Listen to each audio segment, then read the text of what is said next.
The new balance patch is right around the corner for Street Fighter 6, and in about 1 week, every character is going to get balance changes. What better time than right now to go over what I think they should change about Juri? I don't want to come off like I have Juri player brain rot or that I'm bitching, so I'm not going to ask for everything on this list, but I think 1 or 2 of these, maybe even 3, will be good for the character. Because against popular belief, I think every character should get something new, some new tool that's fun so that they can play around with and be excited to play the game. And right now, it's not looking good for Juri. Look, I know this character's good. I know she's the $1 million character, but I also find that she's got a lot of pain points, and I always believe pain points should be ironed out. So the first thing I want to talk about is fireballs. So the first change I would like to see is to have Fujin cancel to level 3 on Fireball Clash. A lot of characters on Fireball Clash can cancel that clash to a level 3. Juri, unfortunately, for some reason, cannot do this. I think it's because of how Fujin is classified. It's not a fireball that's clashing with another fireball. It's classified as a strike attack that clashes with fireballs. An easy change to this is to treat Fujin like a fireball. And the same thing goes for OD Fuha. Why can't I cancel this a level 2? And while we're at it, all of our Fuha style moves should be classified as a fireball. Obviously, her Saihasho is classified as a fireball, but why is her Enkinsatsu not classified as a fireball, as well as her Go-Osatsu? This wouldn't be a game changer, but it would help Juri out in times where the Go-Osatsu would clash with a fireball. Spoiler alert, a lot of these things will be based around Juri dealing with fireballs better. The second change is going to be to allow us to use Feng Shui Engine to go through fireballs. The way I see it is if you're not going to give us a reliable move to punish fireballs, I say to let us use 2 bars and go straight through the fireball with the dash. I mean, come on, look at this dash. Doesn't it look like it should be projectile invul? Upon activation, when we dash and hit, we get only 300 damage off of that dash attack, which is huge damage scaling for our next combo. I mean, don't get me wrong, it's still really good damage and allows you to extend your combo into a safe jump. Absolutely. There should be some point in the match where my opponent is scared to throw fireballs. Because right now, hitting a perfect parry and canceling into the level 2 not only is going to scale your combo like crazy, but it's executionally really unreliable. When they made the changes to make the super inputs more strict, they made that tech a little bit harder to do. It's so hard to do, I find it to be unusable. I think this would be a fair and skillful change for Juri, and reward the player for reacting to the fireball before startup. The next thing I want to see change is some consistency to standing medium kick. There is something with the hitbox of standing medium kick, and it's really frustrating. In this case here, drive rush crouching medium kick is +5, and up close standing medium kick is 5 frames. If this move is +5 on hit, this should combo. Instead, I'm getting the 8 frame startup version of standing medium kick.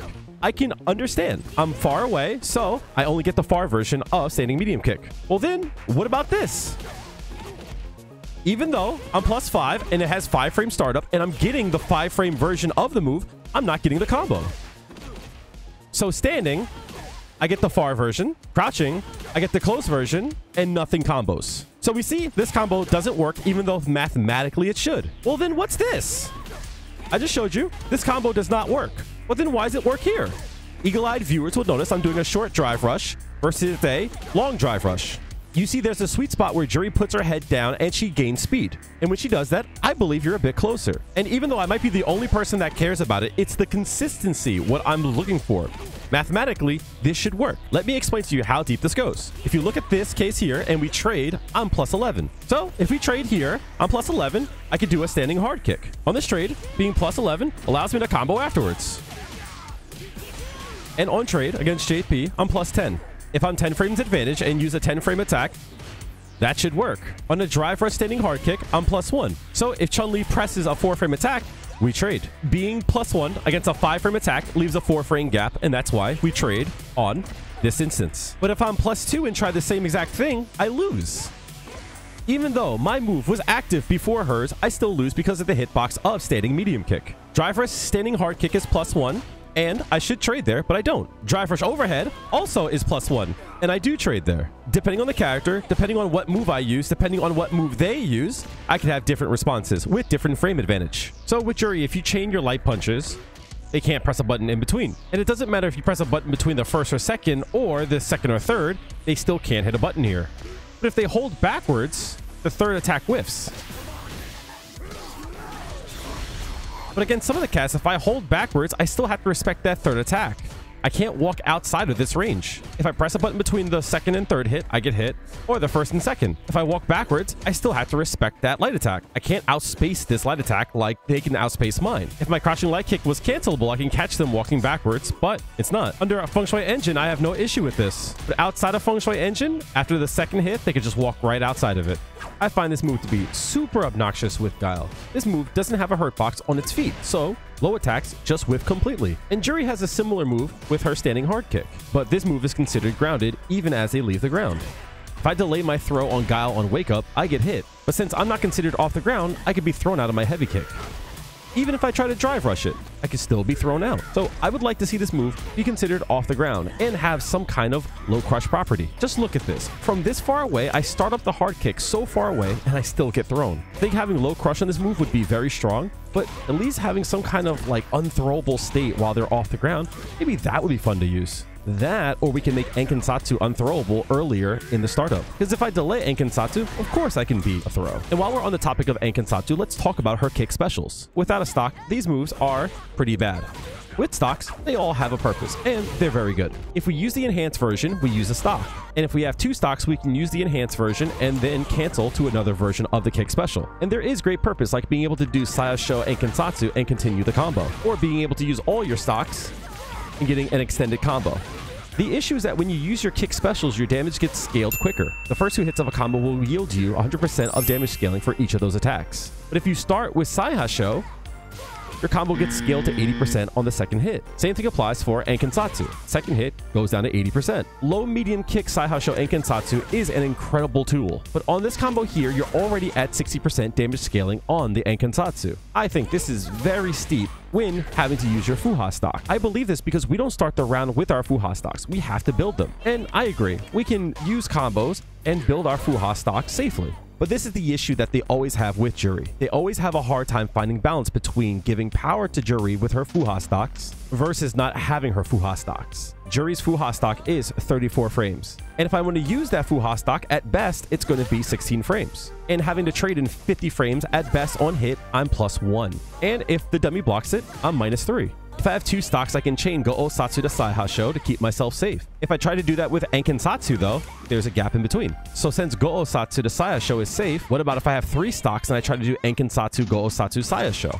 Nope, there's a gap in between. Since I have to store all these stocks to get this, I think I should be able to chain that. Hell, I should be able to do Enkensatsu, Saihasho to keep myself safe. I should be rewarded for having these stocks. Let's talk Feng Shui Engine. By now, most of us have seen this double overhead. After a knockdown, we can make the opponent guess between 1 hit or 2 hits of an overhead. But if we have the dummy, when they wake up, hold forward, did you know you could block this setup by just holding forward? If someone holds forward on their wake up against a jumping attack, they get hit. But there's something funky about the cross-up detection system in this game. So this heavy punch here, even though they hold forward, they block it. And if we set the dummy to hold backwards, well, unfortunately, they can block it the same exact way as well. It doesn't matter if you're holding forward or back.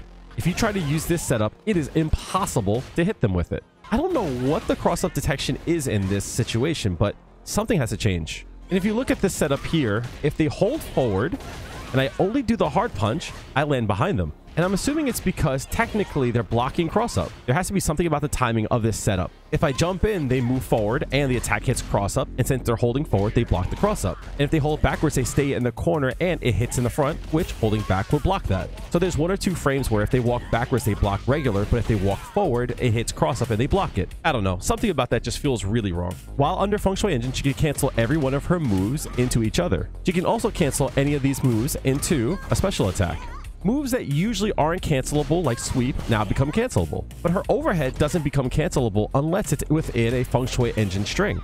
Our kick is not cancelable, but under Feng Shui Engine, it is. So her overhead while under Feng Shui Engine should be cancelable. I shouldn't have to use this in a string to get the cancel. Likewise, her Death Crest is useless. Even if it's part of a Feng Shui Engine string, you still can't cancel this. I think you should be able to cancel up to the second hit while not under Feng Shui Engine. That would give more value to this move, especially for players that use Modern. While under Feng Shui Engine, you should be able to cancel all hits of this move. But like using hard kick in Feng Shui Engine, she can't cancel until she hits the ground.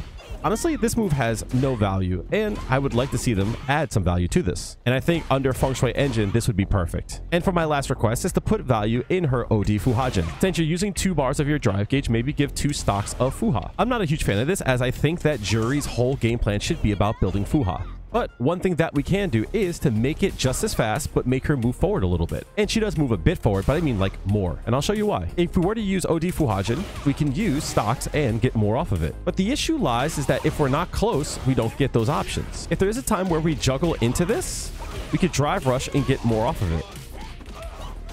But to be honest, that's under Feng Shui Engine, and it's costly. I would like to see this all the time, where we can do strong, OD Fujin, and then drive rush in for a 1 bar spend. If a person likes to drive rush after a fireball, I like to crush him in that way. Because Juri doesn't have great options against fireballs, especially those when they drive rush after it, maybe if we were to clash with a fireball with OD Fuha, we can cancel into a Fuha stock for no additional cost.